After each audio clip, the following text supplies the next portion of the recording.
Bonsoir à tous, je m'appelle Adrien Joly, je suis développeur depuis quelques années. Je travaille actuellement dans une boîte qui s'appelle Algolia, on fait des moteurs de recherche, un peu comme un service pour ceux qui ont utilisé Elasticsearch, c'est à peu près équivalent, sauf qu'on fait du hosting et des services sur le front-end, donc on a vraiment une solution complète. À côté de ça, je donne des cours aussi dans plusieurs écoles, à Paris, à l'EMI, à l'ESGI, des cours de Node.js, de testing, de pas mal de choses. Et aujourd'hui, je vais vous parler d'une histoire un petit peu épique, d'une migration d'un service que j'adore à un service que je ne connaissais pas et que j'ai dû apprendre à aimer. C'est passer de Heroku à Google Kubernetes Engine. Alors, je vais vous expliquer tout ce que ça veut dire, ces trucs-là. De quoi on va parler pendant ce talk? D'abord, je vais vous dire quel était le problème, qu'est-ce qu'on faisait chez Algolia, quel était le projet qu'on a voulu migrer. On va parler un petit peu de qu'est-ce que ça veut dire K8s, qu'est-ce que ça veut dire Kubernetes, Google Kubernetes Engine, etc. Et ensuite, on va parler de plusieurs problèmes que j'ai eus en migrant notre projet d'un host vers un autre. Donc on va voir ça plus en détail tout à l'heure. Alors pour vous donner un petit peu de contexte, je vous l'ai dit déjà en intro, mais Algolia, c'est une solution qui vous permet d'avoir un index de recherche dans le cloud. Donc là, ça sert à quoi? Par exemple, vous avez un site web, vous voulez que vos utilisateurs puissent chercher l'information sur votre site web, il faut rendre votre information cherchable. C'est-à-dire qu'il faut l'indexer quelque part dans une sorte de base de données dans le cloud. Et nous, on fournit ça. Le Site Source Crawler, c'est le produit sur lequel je bosse chez Algolia. On va voir en détail à quoi ça sert, mais bon, pour certains d'entre vous, vous devinez, ça sert à crawler l'information depuis les sites web. Et enfin, on parlera de qu'est-ce que c'est Heroku et Docker Compose. Je vous dirai plus en détail ce que c'est et comment ça marche tout à l'heure. D'abord, on va parler d'Algolia. Classiquement, Algolia, ça se marche un petit peu comme une base de données, comme je vous disais. Votre index de recherche, c'est un peu comme une base. Et généralement, le client, ou vous, si vous êtes utilisateur d'Algolia, vous avez un site web ou une app mobile qui va utiliser cette base de données, de manière à ce qu'à chaque fois que quelqu'un veut chercher quelque chose, on va interroger cette base et on va trouver très rapidement des résultats de recherche qui matchent avec la requête. Ça, c'est la manière classique, c'est que si vous êtes le propriétaire du site web et que vous voulez le rendre cherchable, vous allez prendre des informations de votre base de données, par exemple votre base de produits, ou votre base d'articles, ou votre base de je ne sais pas quoi vous stockez sur votre site, et vous allez l'indexer de votre index Algolia. Vous allez faire des appels à l'API d'Algolia en disant tiens, voilà un produit, tiens, voilà un autre produit, etc. Ça, nous, on peut les indexer, on peut les rendre très efficaces à la recherche. Le problème, c'est qu'on avait certains de nos clients où leur système d'information était tellement complexe qu'ils ne pouvaient pas se permettre de faire des appels API. Il aurait fallu qu'ils les implémentent dans 10 serveurs différents, gérés par des équipes différentes. C'était le merdier. Du coup, on s'est dit, c'est pas grave, on va faire sans la DB, on va les pomper directement l'information depuis leur site. C'est eux qui nous le demandaient. Ils voulaient qu'on crawl leur propre site. Je sais que certains crawlent les sites des autres, c'est aussi une pratique qui se fait, parfois on en a besoin. Nous, on crawl les sites de nos propres clients. Donc voilà le Site Search Crawler, le produit sur lequel je bosse. Comment ça marche, grosso modo, pour que vous compreniez l'architecture? Ça va expliquer beaucoup de choses ensuite dans l'explication. On a ce qu'on appelle des workers, qui sont des petits programmes en Node.js, qui vont aller choper URL par URL, on va télécharger les pages web, et sur chaque page web, on va récupérer les informations qui nous intéressent. Le titre de la page, la description, les sous-titres, etc. Et on va les stocker dans le fameux index de recherche du client. Donc on va faire ça pour lui. Alors évidemment, ça marche très bien quand vous avez un site avec une liste d'URL, et vous processez votre liste d'URL et c'est terminé. Évidemment, nous on fait ça pour plusieurs clients à la fois, et on veut que ça tourne H24. Forcément, il a fallu rajouter quelques modules autour de ça. Il a fallu gérer un petit peu de state dans une base de données, on utilise Postgres pour ça. On a un chef d'orchestre qu'on appelle le manager, c'est lui qui va dispatcher, qui va décider quel worker va aspirer quelle page. Il passe par un RabbitMQ pour donner les ordres aux workers. Et les workers, ils vont stocker à la fois dans le search index, et il va aussi stocker dans la base où on a tout l'état de chaque client qui est en train d'être crawlé. Et en plus, on a évidemment une API qui permet de contrôler chaque crawler. Il y a des clients qui vont vouloir arrêter de crawler, après ils vont vouloir reprendre, ils vont reconfigurer pour leur site, etc. Donc il y a déjà pas mal de choses qu'on dû rajouter. Et puis, pour couronner le tout, certains clients, ils ont des documents PDF ou ils ont des single page apps sur leur site. Et là, dans ce cas-là, on ne peut pas juste récupérer la page HTML.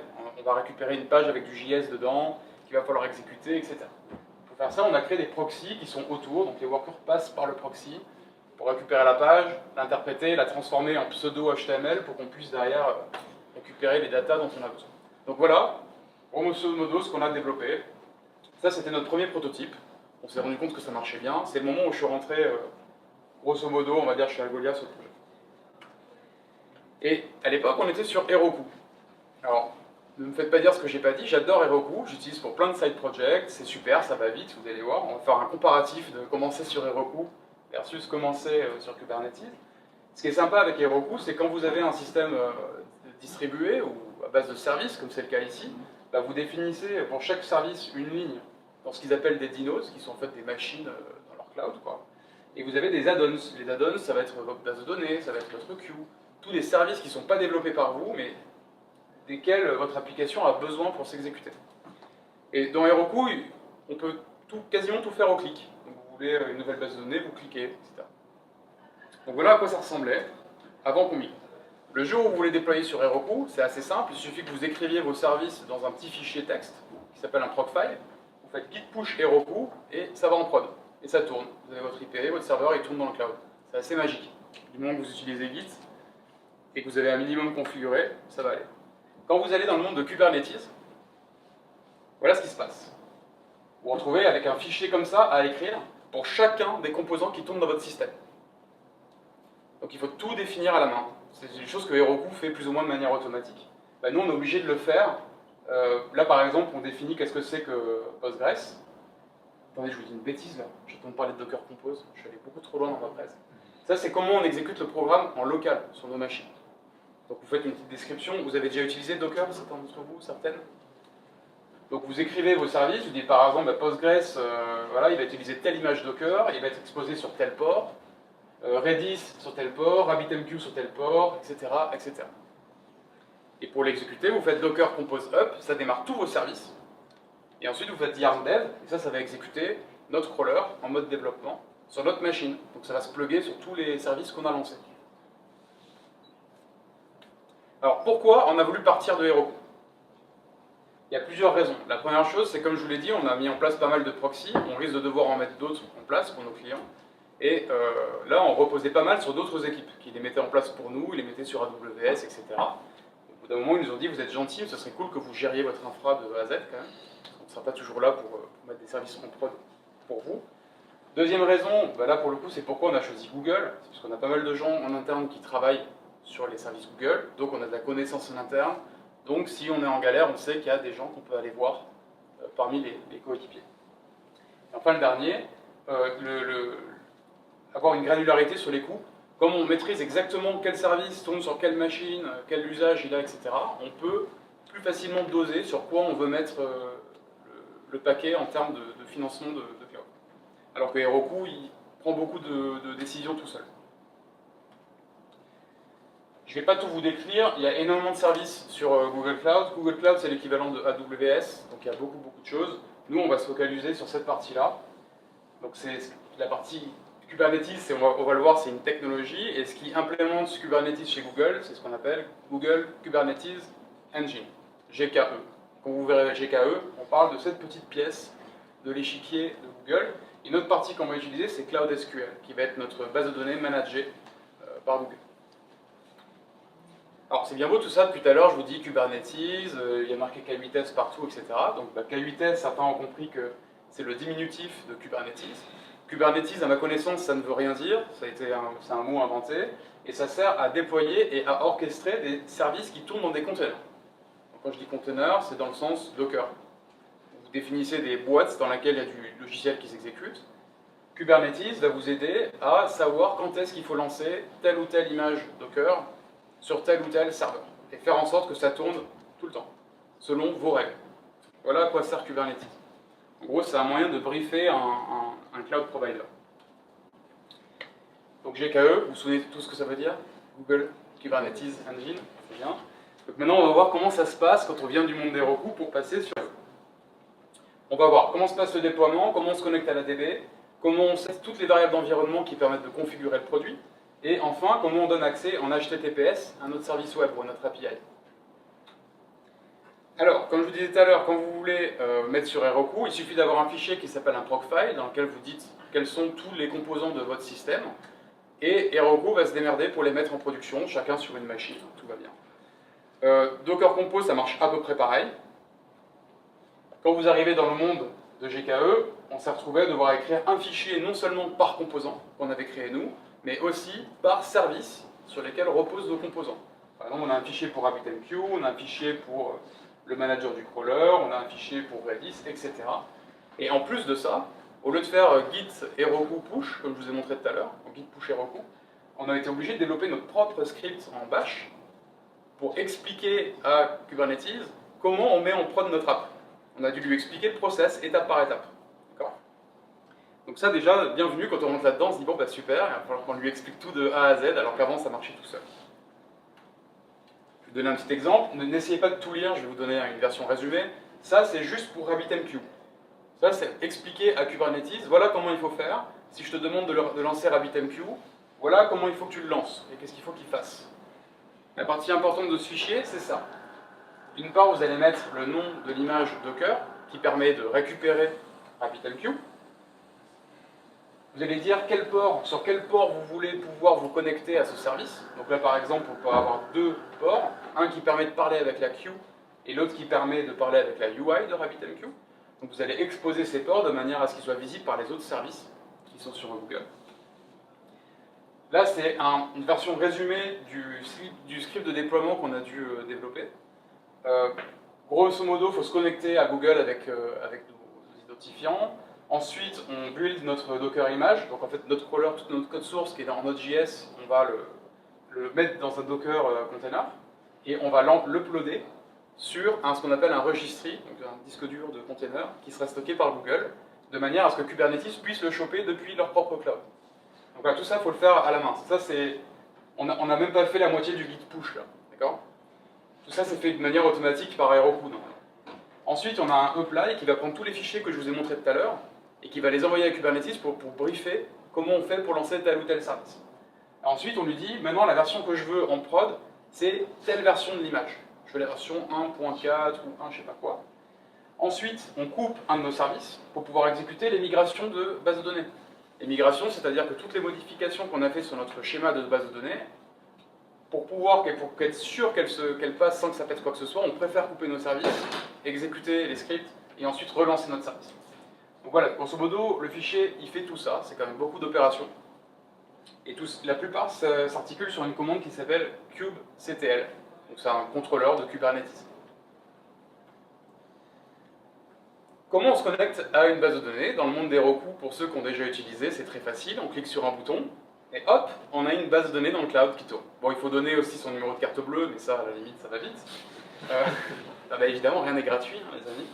Par contre, quand vous faites ça, il y a quand même de la magie derrière, c'est que le service en question, ils ont un deal avec Heroku, et du coup, ils vont automatiquement populer une variable d'environnement qui permettra à votre programme de se connecter sur la base de données que vous venez de créer.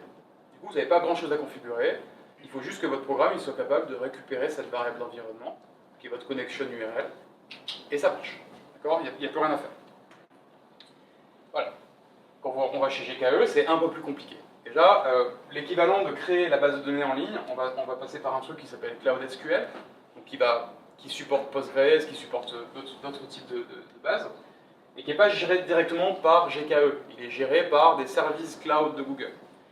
À cause de ça, on va devoir créer un truc qui s'appelle un proxy, pour que le monde de Kubernetes puisse parler au reste du monde de Google Cloud.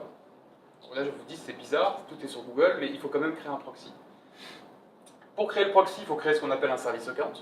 Donc, grosso modo, c'est des credentials, c'est des identifiants qui vous permettent de vous identifier et authentifier auprès de cette base de données. Il faut créer un utilisateur dans cette base de données, chose qui, encore une fois, a été faite de manière automatique dans Heroku. Et évidemment, vous avez un password, vous n'allez pas le mettre en clair dans votre programme, d'accord? Vous n'allez pas non plus en faire une variable d'environnement, parce que ça, on vous dit, c'est pas bien dans le monde de Kubernetes. Les passwords, il faut les mettre dans ce qu'on appelle des secrets, qui sont des espèces de super variables d'environnement, mais qui ne se gèrent pas du tout pareil. Et ensuite, il faut créer, vous avez vu tous les fichiers YAML que j'ai créés tout à l'heure, il faut en créer un en plus pour ce fameux proxy, pour qu'on ait le droit de se connecter sur la DB. Et à la fin, par contre là où Kubernetes est sympa, c'est qu'à chaque fois qu'il va lancer votre proxy, il va vous fournir automatiquement une variable d'environnement qui permet de s'adresser à ce proxy. Donc on va avoir une variable d'environnement qui va s'appeler CloudSQL Proxy Service Host. Grosso modo, à chaque fois que vous voulez parler à votre base de données, vous allez parler à la valeur de cette variable d'environnement. Donc là, toutes les tâches, vous voyez, elles sont vraiment tout est manuel, on est obligé de tout faire à la main. Les variables d'environnement, parlons-en. Dans Heroku, vous avez une belle UI avec key value, key value, key value. Vous pouviez le changer à la main. Si vous préférez passer par la ligne de commande, il y avait un CLI. Vous faisiez Heroku, env, je ne sais plus quoi, et vous pouviez le régler en ligne de commande. Quand vous êtes dans le monde merveilleux de Google Cloud Engine, c'est un poil plus complexe. En fait, il y a plein de manières différentes de créer des variables d'environnement. La bonne pratique, c'est que déjà, vous ne faites pas un ensemble de variables d'environnement qui seront pour tout votre système. En vrai, vous allez définir des variables d'environnement pour chaque sous-système. Donc, par exemple, le manager, il a besoin de telle variable d'environnement. Ce sera dans son fichier YAML que vous allez définir ces valeurs. Pareil pour les autres services. Ensuite, comme je vous le disais tout à l'heure, quand vous avez des mots de passe ou des choses qui sont un petit peu plus critiques, vous ne pouvez pas les mettre dans les fichiers YAML, parce que du coup, il y a un risque de sécurité. C'est pour ça qu'on crée ce qu'on appelle des secrets. Et les secrets, il faut passer par des commandes spéciales de Kubernetes pour pouvoir les créer, pouvoir y accéder, etc. Et au-dessus de ça, ils se sont dit, bon, quand même, c'est pas très sympa, on force les développeurs à copier 10 000 fois les mêmes variables d'environnement dans plein de fichiers YAML, c'est pas très cool. Donc, ils se sont dit, on va leur fournir un truc qui s'appelle les config maps, qui sont un ensemble de variables d'environnement que vous pouvez réimporter ensuite dans vos YAML. Ça, c'est plutôt cool. Le problème, c'est que dans les config maps, vous ne pouvez pas mettre les secrets. Donc, vous êtes obligé d'importer des config maps et puis de mettre les secrets quand même à part. Et autre problème, c'est que si vous voulez que vos fichiers YAML ils marchent dans plusieurs environnements, par exemple environnement de staging, environnement de prod, vous ne pouvez pas mettre des variables dans vos fichiers YAML. Donc, si vous voulez mettre des parties qui sont variables, par exemple le nom de domaine auquel sera rattaché votre service, là, vous êtes obligé de faire des scripts qui vont générer des fichiers YAML à partir de templates de fichiers YAML. D'accord? Voilà. Sed est votre ami. Voilà, on s'est mis beaucoup à utiliser Sed à ce moment-là pour générer nos fichiers YAML en fonction de est-ce que je déploie en prod ou est-ce que je déploie en staging. Allez, on arrive à la dernière partie, si je ne m'abuse. Vous voulez rendre votre service accessible en HTTPS, évidemment. Donc pour ça, il faut un certificat SSL. Généralement, on passe par Let's Encrypt, des trucs comme ça. Sur Heroku, très facile, on coche une case, il vous dit c'est bon, tu as un certificat SSL, ton service est accessible en HTTPS, félicitations.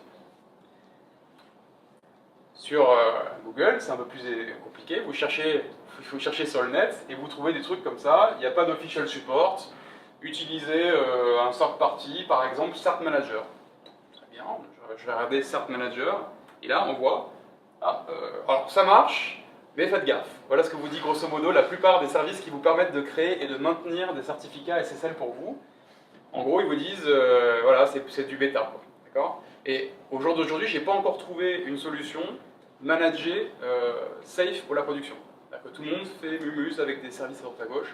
Si vous en connaissez, venez me voir après, je serai très friand de ça. Mais pour l'instant, je n'ai pas trouvé. Donc, en conclusion, migrer vers Google Kubernetes Engine, c'était pas évident. On a mis quand même pas mal de temps à le faire. Heureusement qu'il y avait des collègues à côté pour nous aider quand on était bloqué.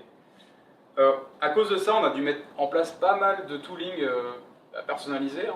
Vous avez vu tous les scripts, vous avez vu tous les fichiers YAML qu'on a dû créer. Et ils sont toujours pas parfaits. On a encore un peu de boulot dessus. En plus de ça, la documentation, elle est un petit peu particulière parce que Kubernetes, c'est une espèce de langage ou c'est une espèce de... c'est plus un protocole qu'autre chose. Par exemple, AWS supporte aussi Kubernetes, donc ce qui fait que la documentation elle est assez abstraite. Hein, c'est beaucoup de concepts, on ne sait pas en réalité comment ça va s'implémenter. Et la structure, je ne l'ai trouvée pas terrible dans la documentation. Moi, le gros point positif que je trouve, c'est que quand on est passé à ça, ça nous a obligés à comprendre comment notre système se comportait. Avec Heroku, on ne savait pas trop ce qui se passait, on faisait push, ça se lançait, ça marchait, ils nous facturaient je ne sais pas combien de milliers d'euros par mois, mais ça marchait, d'accord, il n'y avait pas de problème. Là, quand on est passé là-dessus, on s'est rendu compte que pour chaque service, il fallait qu'on sache combien de mégas de mémoire il a besoin, combien de CPU il a besoin, comment il se comporte. Il y a plein d'avantages que je n'ai pas listés ici, mais par exemple, dès que vous créez des services, vous avez un load balancer qui est créé par défaut, de manière à ce que vous puissiez scaler n'importe lequel de vos composants. Du coup, les services, ils ne se parlent pas directement l'un à l'autre. En fait, ils parlent au load balancer du service. Ce qui vous permet, par exemple, demain, si vous voulez avoir 2 RabbitMQ, votre système il marchera exactement pareil qu'avant, puisqu'il ne parle pas directement à RabbitMQ, il parle à Kubernetes qui va lui-même balancer sur un des 2 RabbitMQ qui est en exécution. Ça, c'est cool. Les next steps, parce qu'il y a encore du boulot, même si ça fait un moment maintenant qu'on a migré, en termes de monitoring, il y a des outils très puissants fournis par Google, Stackdriver qui permet par exemple d'avoir tous les logs de toutes les apps. On peut vraiment filtrer de manière très précise et avoir aussi le burst view avec tous les logs. On peut faire des charts avec, on peut faire du monitoring. Pour l'instant, on n'a pas encore trouvé l'équilibre. Hein. On joue avec pas mal de technologies en même temps. On n'a pas encore réussi à tout réunir au même endroit. Je vous parlais de scaling automatique avec les load balancers, tout ça. Pour l'instant, en réalité, nos workers, on a défini un nombre en dur de workers qui s'exécutent en parallèle. On n'a pas à gérer ça de manière dynamique. On sait qu'on pourra le faire, et notamment, on sait qu'on pourra le faire avec toutes les informations qui sont sur le fameux stack driver. C'est-à-dire que stack driver, c'est un bus de logging. Vous pouvez balancer des informations brutes dedans et définir des règles qui disent, par exemple, s'il y a plus de 200 crawls qui sont faits dans une même seconde, rajoute des workers. D'accord ? On peut briefer Kubernetes pour qu'il fasse ça. On ne l'a pas encore fait, je pense qu'on le fera bientôt. Le problème du certificat SSL, on n'a pas encore trouvé de moyen rassurant, on va dire, de le mettre à jour automatiquement. Et enfin, vous avez vu le script de deploy, à un moment donné, on coupe un service, donc ça veut dire qu'aujourd'hui, même s'il est court, on a un mini downtime au moment où on exécute les migrations. On aurait bien trouvé un moyen pour ne pas avoir ça. Sachant que dans Heroku, c'était gratuit de base. On n'avait pas de downtime quand on faisait une mise en prod. Donc voilà, on n'est pas encore, sur certains points, on n'est pas encore au même niveau que ce qu'on avait sur Heroku. Et merci pour votre attention.